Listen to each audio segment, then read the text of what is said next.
American Nightmare. The Abduction. In March 2015, a quiet California neighborhood awoke to a mystery. A young woman vanished in the night. Her boyfriend reported a violent home invasion, but within hours, police began to doubt his every word. What started as a crime soon became a story, one the world refused to believe. The evening began like any other. Denise Huskins folded her work clothes, poured a glass of water, and placed her phone on silent. Quinn sat on the couch, scrolling through his laptop, half watching the flickering light of a muted television.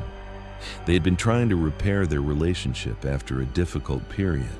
Therapy sessions, honest talks, promises that things would be different. That night felt calm, almost peaceful, as if normal life had finally returned. Outside, Vallejo lay under a pale moon. The streets were empty, the ocean air heavy with mist drifting inland. Every window on the block was dark.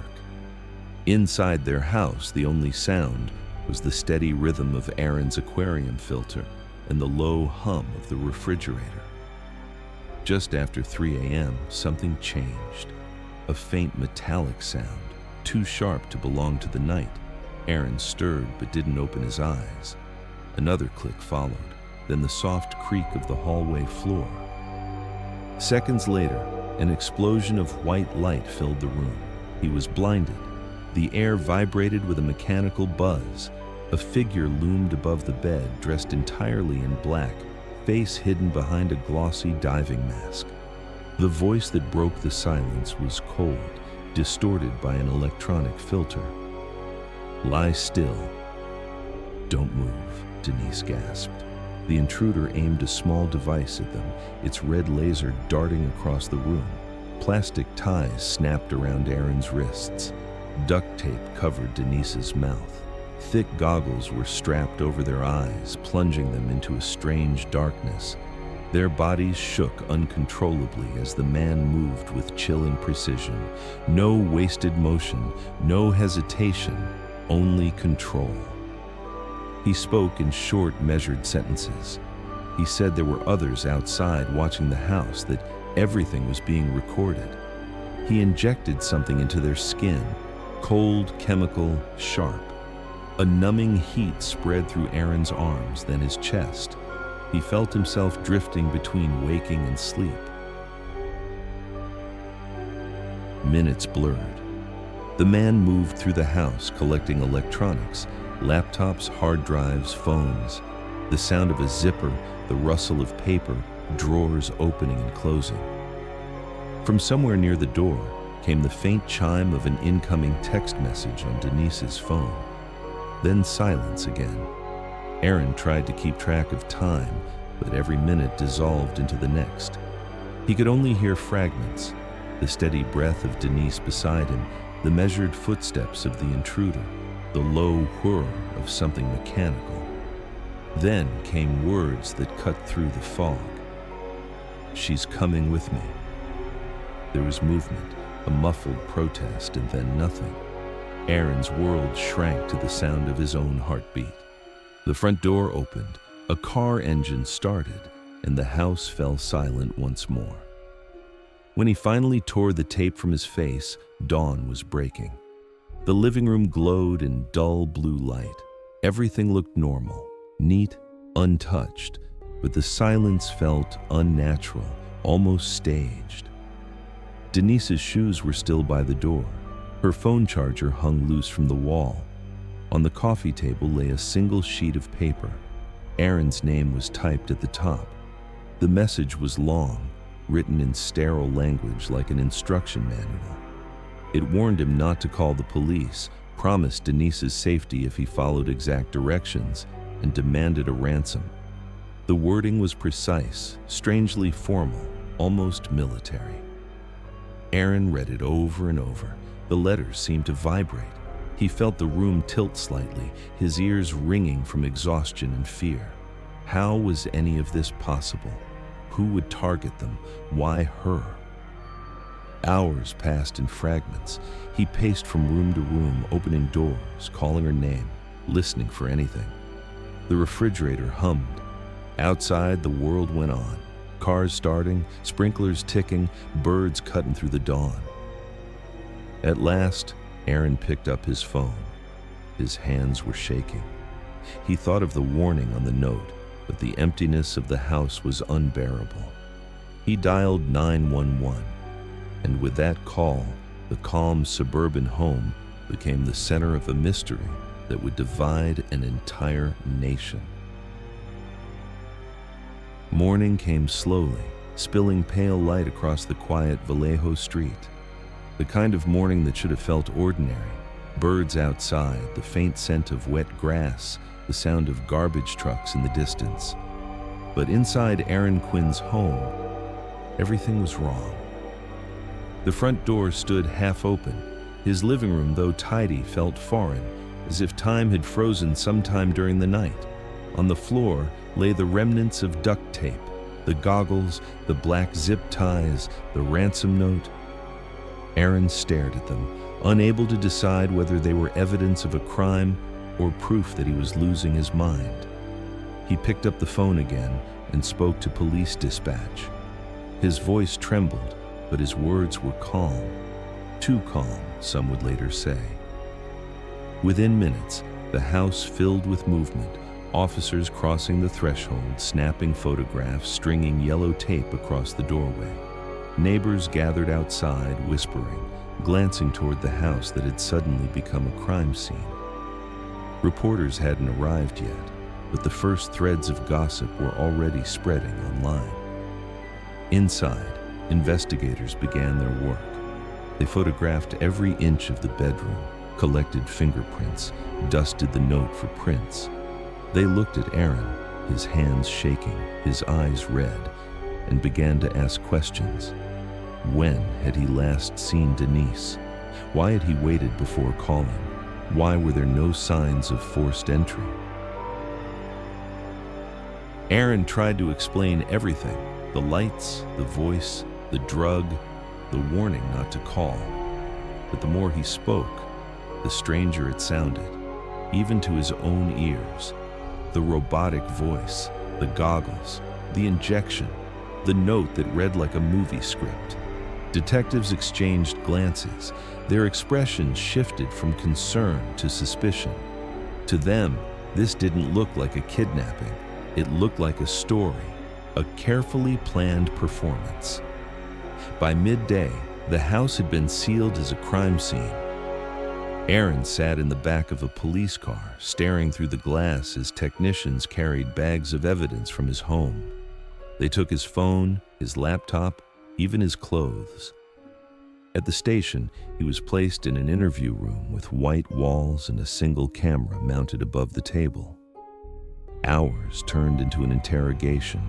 They asked about his relationship with Denise, about arguments, about therapy sessions. They brought up the past, an old girlfriend, a broken engagement, text messages that no longer existed. Aaron repeated the same story over and over, but each time it sounded weaker, less believable. He could see it in their faces. They had already decided. When the interview ended, he wasn't arrested, but he wasn't cleared either. He was told to wait, to stay available, to not leave town. That night, the news broke. California woman missing after possible abduction, read the first headline. Within hours, it changed. Police question boyfriend in disappearance of Vallejo woman. The tone shifted. The focus was no longer on finding Denise. It was on Aaron Quinn, the man who claimed she was taken. Across town, a poster printer hummed inside the police department. They were already preparing missing person flyers, but few believed they would be needed. As daylight faded, the story was spreading fast. Local channels replayed footage of police cars outside Aaron's home, analysts speculating about a hoax, a lie, a cover-up. Friends and family began to distance themselves quietly, unsure what to believe.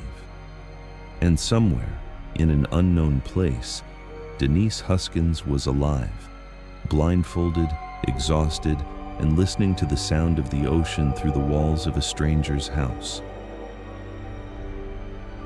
By the second day, the story had already turned against them. What began as a strange home invasion now sounded, to investigators, like something far less believable. A beautiful young woman missing. A boyfriend with an odd story. No witnesses, no ransom call, no trace of forced entry. Inside Vallejo's police headquarters, the tone of the investigation shifted. Officers gathered around monitors displaying Aaron Quinn's interview footage. His calm voice, his still posture, his uneven timeline. Every detail was picked apart. To them, he wasn't grieving, he was performing. The theory forming behind closed doors was simple. Denise Huskins wasn't kidnapped, she was gone by choice. Maybe she had staged it, maybe they both had. The idea spread quickly, whispered first among detectives, then echoed in briefing rooms and emails. Soon, the FBI was called in, not to chase a kidnapper, but to uncover a lie. While Aaron sat at home under quiet surveillance, detectives began reconstructing his life. They traced text messages between him and an ex-girlfriend. They questioned neighbors, co-workers, anyone who might have seen or heard something. Every word he had said the day before was now being reinterpreted through suspicion. By nightfall, the police chief met with a handful of senior investigators. They discussed inconsistencies, no fingerprints, no DNA, no vehicle sightings. Everything about the story felt too cinematic, too rehearsed. And when someone mentioned the film Gone Girl, the comparison stuck. By the next morning, headlines had changed tone again. Real life gone girl. Police question Vallejo man after girlfriend's disappearance. Aaron Quinn's face was on every local channel, frozen mid-sentence from a police interview clip leaked to the press. The comments beneath the articles were merciless. Some called him a manipulator, others a murderer. A few questioned Denise's motives, why she hadn't been married, why she had moved in with him. The narrative was no longer about finding a missing woman. It was about dissecting a couple. While the media speculated, Aaron's house was left in disarray. Furniture pushed aside, evidence markers still taped to the walls, dust from fingerprint powder clinging to every surface. He slept little, ate nothing, waiting for a phone call that never came. At the station, the investigation turned into something darker. Detectives reviewed his psychological background, his therapy notes, even his military record. They searched for motive, for jealousy, for any reason to believe he could have hurt her. One detective reportedly told a colleague, "If she's not dead, she's in on it."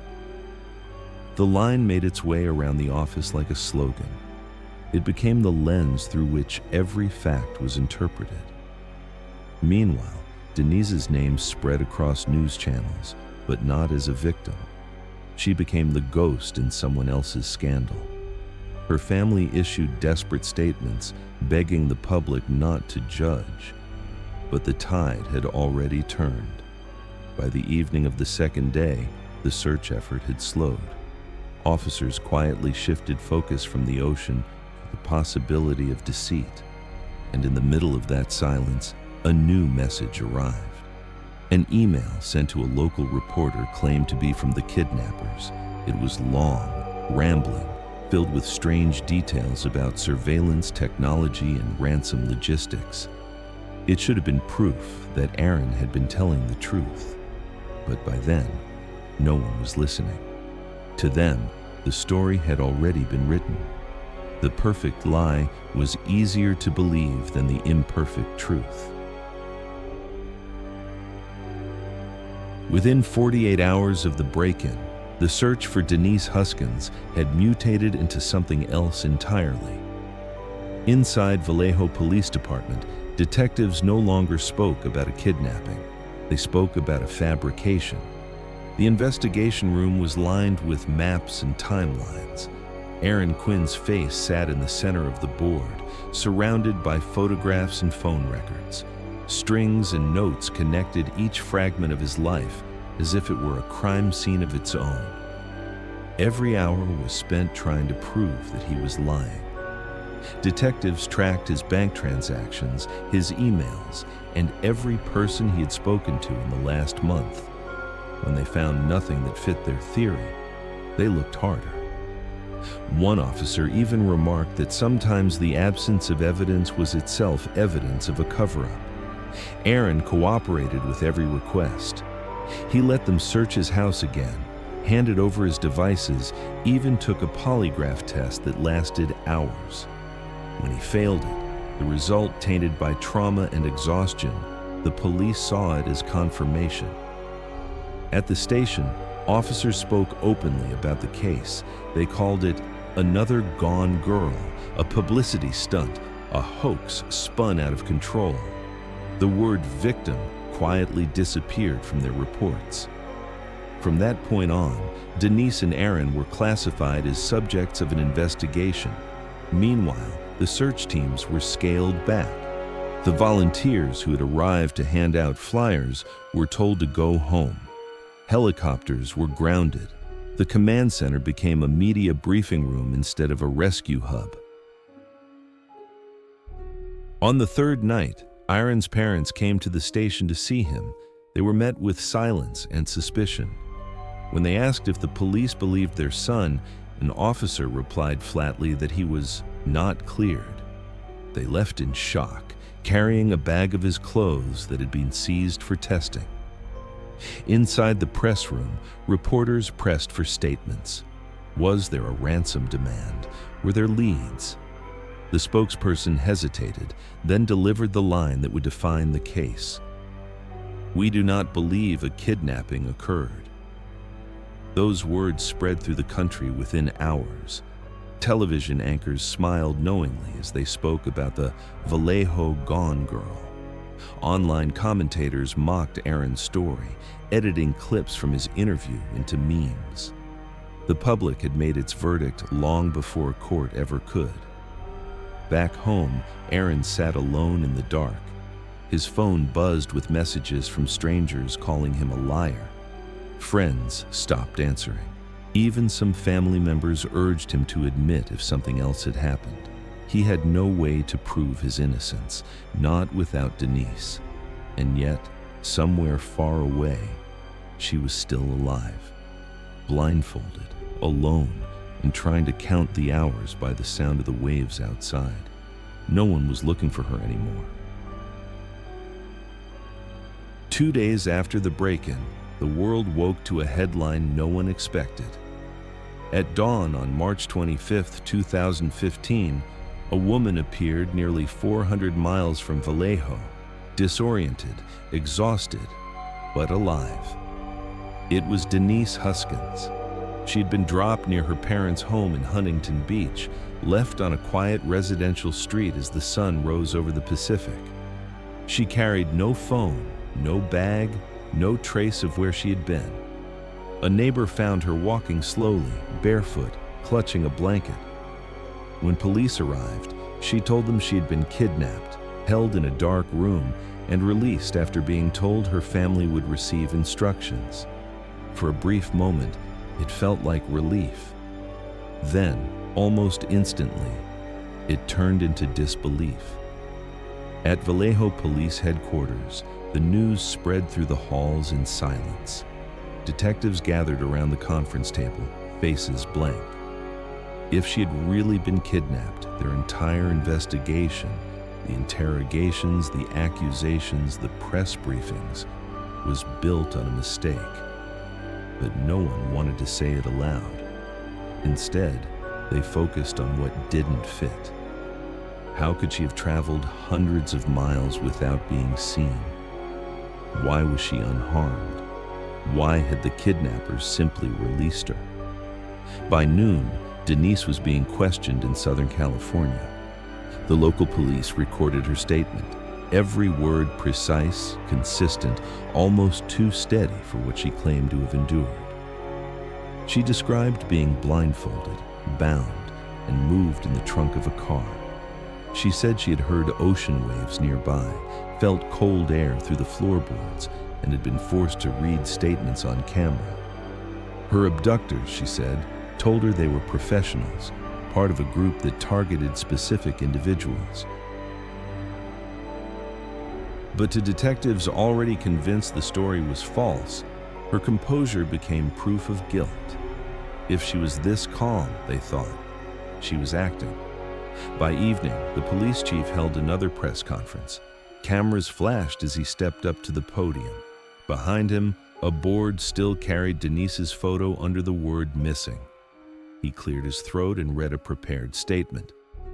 Today, Ms. Huskins has reappeared. If this was an orchestrated event or an abduction hoax, it has taken valuable resources away from genuine victims. The words landed like a verdict. The applause that followed wasn't for relief, it was for closure. The public now believed the story had been a lie all along. Denise, still in shock, had no idea that her rescue had become a scandal. While she reunited briefly with her family, reporters were already camped outside her parents' house. Helicopters hovered above. When she tried to explain what had happened, no one listened. Every sentence was dissected, every expression replayed. Aaron, watching the coverage from Vallejo, saw the woman he loved being treated as a criminal. Her face on the screen was surrounded by headlines calling her the real-life gone girl. He knew that even her return wouldn't save them. It would destroy what little belief anyone had left. That night, Denise and Aaron finally spoke again through their lawyers. Both were fragile, their lives shattered in parallel. They had survived, but in the eyes of the world, survival wasn't innocence. It was deception. The nightmare was supposed to end when she came home. But for Denise Huskins and Aaron Quinn, it was only the beginning. The nightmare was only beginning. When Denise returned, the world should have felt safe again. But safety is fragile when no one believes you. The cameras were waiting, the headlines were written, and the people who should have protected her turned her into a suspect. The case that began as a kidnapping became a spectacle of disbelief. Every word questioned, every tear analyzed, every truth twisted into fiction. And while the police declared the mystery solved, the real story was still unfolding, hundreds of miles away, where another home was about to be broken into. Part 2, The Truth Coming Soon on True Echoes. To be continued. Every secret waits to be revealed. Every silence that carries an echo, every story is waiting to be told. This was her secret. What about yours? What do you think about this case? Share your thoughts in the comments. Every voice matters. Subscribe and step into the echoes of truth.